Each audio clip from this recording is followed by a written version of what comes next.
Very good evening to all of you and आप सभी को का एक बार फिर से मैं मसीह स्वागत करती हूँ। Press the Lord. और आज मैं बाइबल वर्सेस नहीं लेके आई हूँ, बल्कि एक छोटी सी किताब को लेकर आई हूँ जो कि बहुत ही अच्छी किताब है। और इसे हम पढ़ने को जा रहे हैं और इन्हें हम छोटे छोटे अध्यायों में हम पढ़ेंगे, जिसका नाम है इस बुक का जब हमारी दुनिया बर्बाद हो रही हो तो ऐसे में वे बुनियादी बातें जिन्हें आपको जानने की आवश्यकता है। In English, the basic thing you need to know when our world falls apart.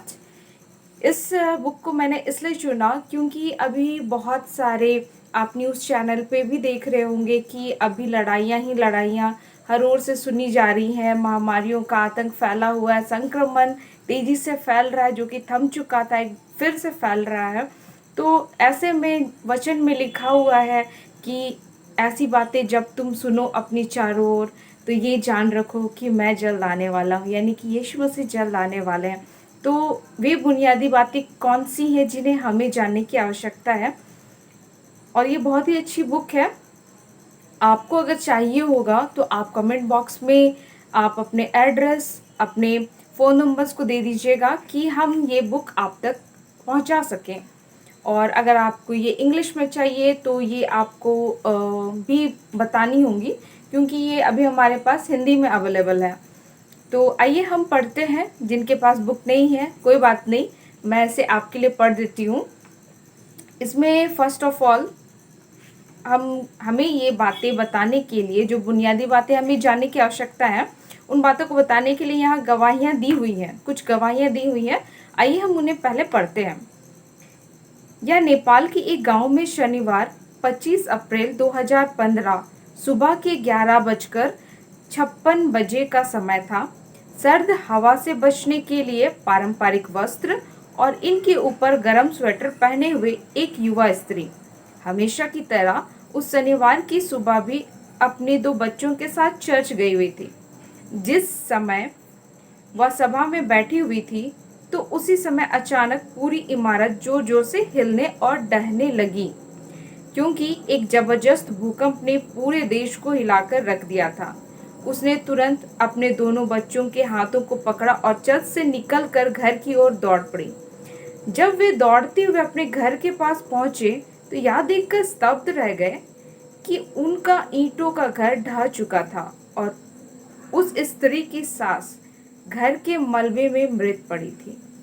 अगले कुछ दिन लगातार बारिश होती रही और वह अपने लिए और अपने बच्चों के लिए आश्रय ढूंढने के लिए संघर्ष करती रही, तो भी उसने हार नहीं मानी। उसने सोचा कि कोई तो रास्ता होगा नया आश्रय ढूंढने का। तभी एक संस्था सामने आई और उसने उसे टीन की छत मुहैया कराई। उन्होंने कुछ लोगों के साथ मिलकर उसके घर के मलबे से दीवारें इकट्ठा की और खड़ी की और दीवारों पर टीन की नई चादरों की छत डाल दी।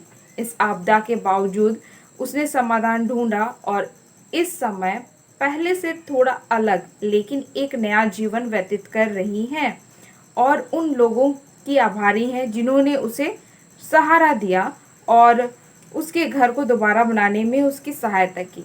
तो यहाँ तक हमने पढ़ा कि नेपाल के एक गांव में जोरदार भूकंप आया, जिसमें एक युवा स्त्री और उसके 2 बच्चों को जो संघर्ष करना पड़ा उसके बारे में हमने पढ़ा।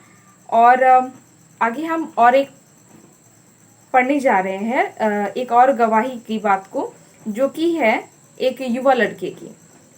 एक दूर देश में एक युवा लड़का था जो बहुत धनवान हो गया। उसकी मुलाकात एक लड़की से हुई और दोनों ने शादी कर ली और जल्द ही उनका एक छोटा सा परिवार बन गया। उसके पास ढेर सारे पशु हो गए जिनकी संख्या लगभग 12,000 तक पहुंच गई और उनकी धन संपत्ति लगातार बढ़ती गई। जल्द ही उस क्षेत्र में वह सबसे धनवान व्यक्ति बन गया। उसका परिवार भी बढ़ा और उसके 7 पुत्र और 3 पुत्रियां हुई।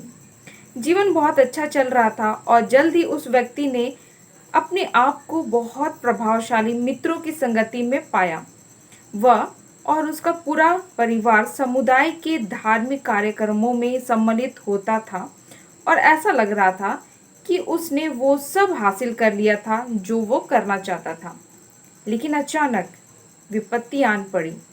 एक दिन जब वह अपने घर पर था तो एक के बाद एक संदेशवाहक आए। वे सब बुरी खबर लाए थे। डाकू आए और उन्होंने तेरे सब बैल और गधे लूट लिए और तेरे खेतों में काम करने वाले मजदूरों को मार डाला। आकाश से आग उतरी और तेरे सब भेड़ बकरियों को नाश कर दिया और चरवाहों को भी मार डाला। डाकुओं के 3 दलों ने आकर तेरे सब ऊँटों को चुरा लिया और उनके रखवालों को मार डाला। उनकी समझ में नहीं आ रहा था कि अब वह क्या करे। जैसे कि इतना कम था, उसी समय एक और संदेशवाहक आया और उसने कहा, तेरे बेटे बेटियां बड़े भाई के घर में पार्टी कर रहे थे और तभी एक प्रचंड आंधी चली और घर को एक ऐसा झोंका मारा कि घर ढह गया और घर के अंदर जितने लोग थे वे सब मारे गए। वह व्यक्ति अत्यंत शोकित था, लेकिन उसने किसी को इसका दोष ना देना चाहा, परमेश्वर को भी नहीं। लेकिन हाँ, उसने कुछ कठिन सवाल जरूर किए। मैंने कौन सी गलती की?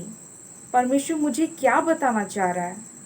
कुछ समय बीतने पर उसके कुछ करीबी दोस्त उसके पास आए और उसे परामर्श देते हुए कहा कि उस पर यह सारी समस्याएं उसके बुरे जीवन के कारण आई हैं, क्योंकि परमेश्वर केवल उन्हीं को दंडित करता है जो पाप करते हैं। यहाँ तक कि उसकी पत्नी भी अपनी धैर्य खो बैठी और गुस्से में उससे कहा, परमेश्वर की निंदा कर और मर जा। इस व्यक्ति का नाम था आयुब।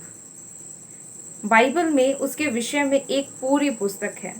अंत में आयुब ने महसूस किया कि वह परमेश्वर के पास नहीं जा सकता और उससे कुछ नहीं कह सकता।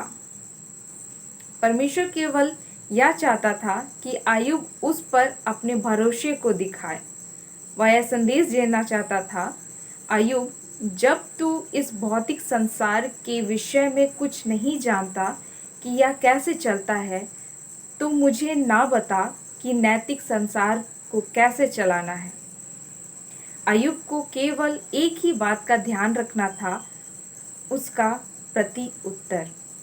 परमेश्वर ने यह नहीं बताया कि आयुब पर यह विपत्ति क्यों आई, परंतु इसके बजाय ध्यान को भविष्य पर केंद्रित किया कि अब तू क्या करेगा।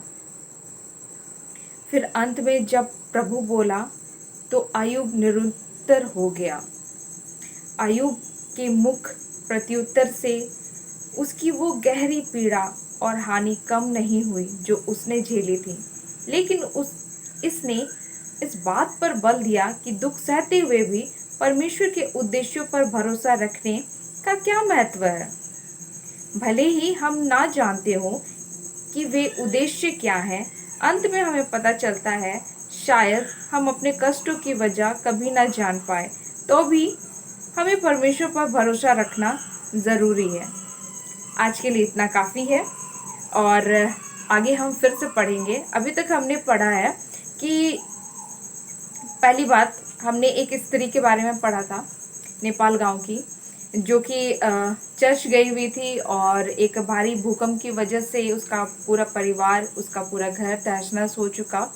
फिर भी उसने संघर्ष किया और शायद वे प्रेफुल भी होंगी, यहाँ मेंशन तो नहीं है, बट उनकी सहायता के लिए कुछ लोग आए जो कि उनके घर के मलबों से ही ईंटों को जोड़ करके टिन की छत मुहैया कराई और वो आज एक अच्छे जीवन को जी रही है जो कि परमेश्वर के साथ ही है। और एक हमने और एक अध्याय को पढ़ा जिसमें हमने एक युवा लड़के की कहानी को सुना जो कि बहुत धनवान था और उसने हर वो सुख भोग विलास को पाया जो कि वो सोचने लगा कि अब मैंने सब कुछ पा लिया है। लेकिन एक दिन ऐसा आया कि एक के बाद एक विपत्ति उस पर आ गई और एक एक करके उसकी सारी धन संपत्ति उसे छीन ली गई। वो शोकित तो था, लेकिन उसने कभी भी परमेश्वर को ब्लेम नहीं किया। ये बहुत अच्छी बात है कि उसने परमेश्वर को कभी ब्लेम नहीं किया। लेकिन हाँ, उसके जीवन में क्वेश्चंस आए कि मेरी कौन सी गलती थी, परमेश्वर मुझे क्या बताना चाह रहा था। आपके जीवन में भी ऐसी परेशानियां आती हैं, एक के बाद एक के बाद एक। क्या आप परमेश्वर को कोसते हैं? क्या आप परमेश्वर को कोसना छोड़ करके क्या आप खुद से सवाल करते हैं कि मैंने क्या गलती की थी? क्या परमेश्वर इस विपत्ति से मुझे क्या बताना चाह रहा था? आप इस सवाल के जवाब को अपने आप से पूछिए, परमेश्वर से पूछिए और हमेशा वचन में हमेशा बने रहिए। तो इसी के साथ हम दूसरे अध्याय में आपसे मिलते हैं और तब तक के लिए stay blessed and keep praying always.